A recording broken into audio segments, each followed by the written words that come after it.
Doutora Janine, quando se fala em planejamento sucessório, são várias as coisas que são levadas em conta, né?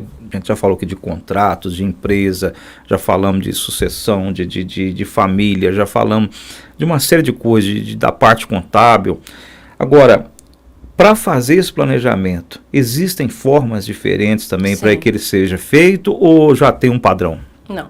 O que acontece? Quando a pessoa chega, a gente tem que analisar o perfil da pessoa e a questão de quantidade de bens também, todo o patrimônio. A gente tem que fazer uma análise muito criteriosa primeiro, para então falar com a pessoa assim, olha, nós vamos montar tal estratégia para você, né?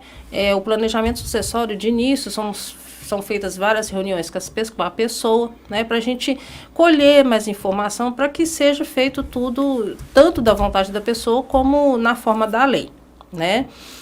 Mas, assim, as ferramentas que a gente mais utiliza, né, no contexto geral, que a gente pode falar, são, primeiro, o testamento, né, que a gente é uma ferramenta muito importante, que agrega demais, que ajuda demais no planejamento, porque às vezes a pessoa chega lá, a pessoa tem informação errada, equivocada, fala assim, eu quero fazer uma hold, mas aí você fala assim, você tem quantos bens? Eu tenho 2 casas, eu tenho só isso. Então, assim, não é viável para ela, né, tanto do ponto de vista jurídico, quanto do ponto de vista financeiro, por questões tributárias, fazer uma hold, né.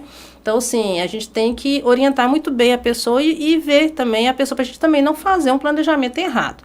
Então, o testamento, ele se torna muito eficaz, e muitas vezes, porque o testamento, vale lembrar que você não pode testar tudo, né, você tem que respeitar a legítima, né, deixando aí a legítima reservada, né, os bens reservados para a sua legítima, que são os filhos, né, o cônjuge e até então, né, porque o Código Civil tá para mudar essa questão de herança em relação ao cônjuge, que a gente até já falou um tempo aqui, né, a gente está só esperando se vai mesmo ou não ser aprovado o projeto, mas até então a legítima, né, são para essas pessoas.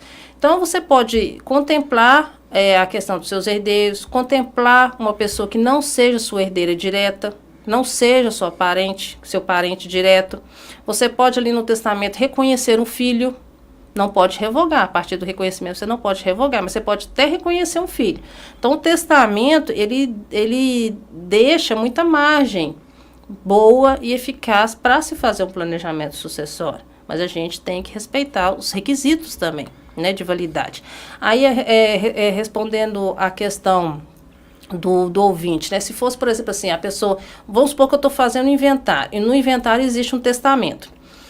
Quando a gente faz um inventário que existe o testamento, a gente tem que protocolar uma ação separada para validar esse testamento, certo? E aí, nesse caso, ele pode ser contestado? Pode, ele pode ser contestado. Mas no planejamento sucessório, aí já fica um pouco mais difícil, porque a gente já planeja justamente para não haver contestação. Mas nesse caso, a contestação ela é mais comum de acontecer quando não se faz o planejamento. Se faz só um inventário com o testamento existente, né? Espero que tenha ficado claro. E nesse contexto aí, quando vai cumprir esse planejamento, o que a gente pode falar de ações sucessórias? Vai cumprir o testamento?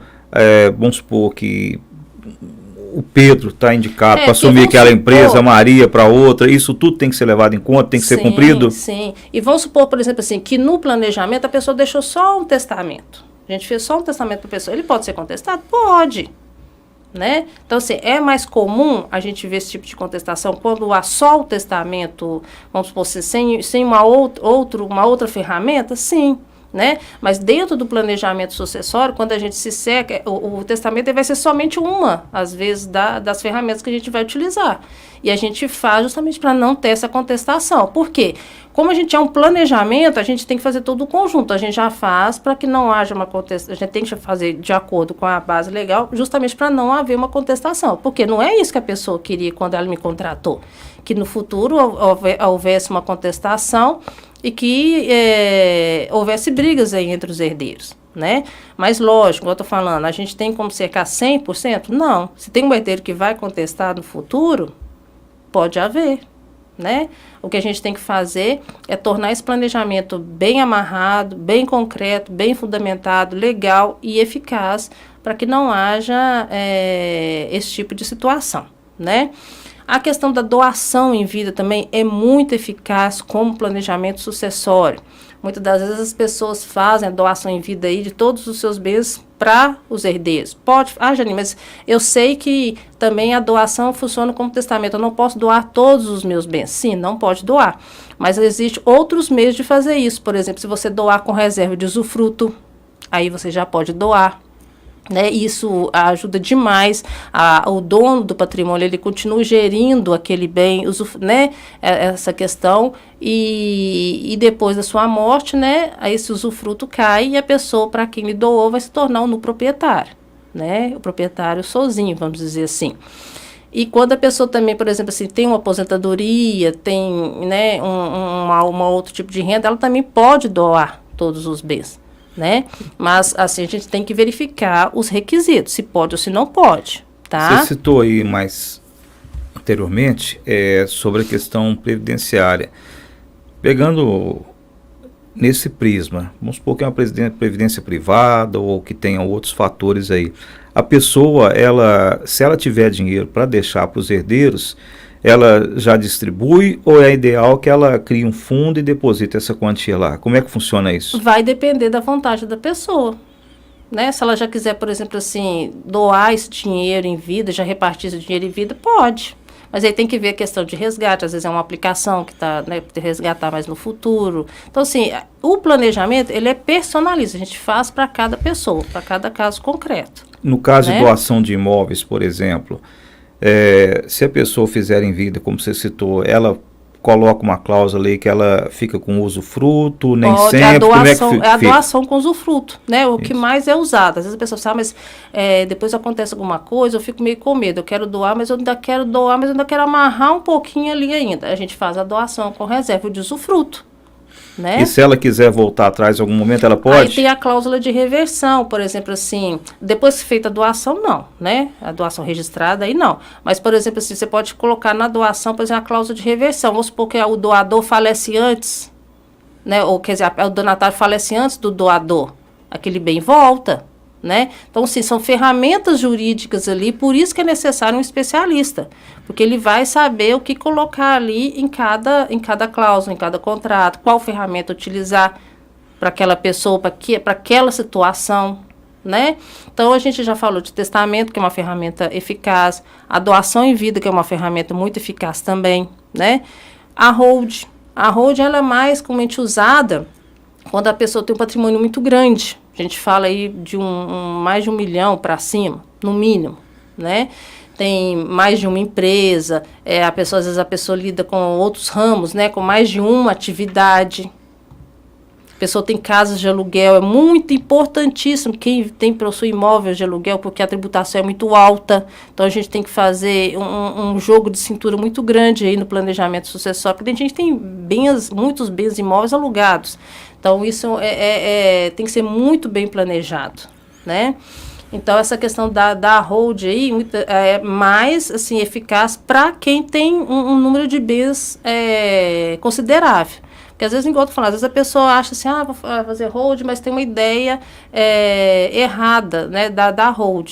Então, assim, às vezes a pessoa chega e fala assim, não, a hold para você não é eficiente, não é eficaz, não vai resolver o seu problema. Você vai até gastar mais, né? Não dá para fazer. Mas ela, nesses casos, quem tem um patrimônio considerável e grandes empresários, é a ferramenta mais utilizada. Daí a importância do advogado, né? Sim, que muito o importante. papel do advogado nesse contexto ele é fundamental. Porque a responsabilidade que às vezes vai agir é muito grande. Sim, às vezes vai agir não só olhando o lado direito, Sim. mas até como um conselheiro também, né? Um conselheiro, justamente, né? A gente até casou a palavra, um conselheiro. Porque a gente que é advogado, a gente tem responsabilidade muito grande, geral. A gente não pode mirar somente naqueles honorários, porque o planejamento sucessório, eu não vou mentir, é um trabalho grande, é um trabalho que a gente tem altos honorários, sim, mas a gente tem muito trabalho. E mexe com a vida das pessoas. E o futuro da pessoa. A gente está lidando ali com o futuro da pessoa, o futuro das pessoas, porque a gente está envolvendo ali o dono do patrimônio, os herdeiros, os filhos, os netos, o futuro daquela empresa, o futuro daquela família. Então a responsabilidade da gente é grande demais. É muito grande, por isso que o planejamento ele não é feito da noite para o dia. É muita reunião, muita conversa, até a gente fechar, né? E ainda faz algumas alterações. E esse planejamento, igual, por exemplo, a hold. Às vezes a gente faz a hold, mas a gente não termina, não. O serviço da gente continua, porque a gente vai prestar uma consultoria para aquela hold, para que ela funcione, para que ela siga adiante. Né? Então, é muita coisa. Por isso que é interessante e necessário as pessoas se informarem anteriormente. Tá? Uma outra opção aí que pouquíssimas pessoas sabem, até assim, conhecem, mas não sabem que é uma ferramenta de planejamento sucessório que pode utilizar ela como planejamento sucessório, que é o seguro de vida. Por quê? O seguro de vida, ele não entra no inventário. Você não inventaria dinheiro de seguro de vida. Certo? E, por exemplo, às vezes você tem às vezes pensa, nossa, mas eu não tenho bens consideráveis, mas eu tenho a preocupação de deixar meus filhos bem, deixar minha esposa bem, até pelo menos por um certo tempo.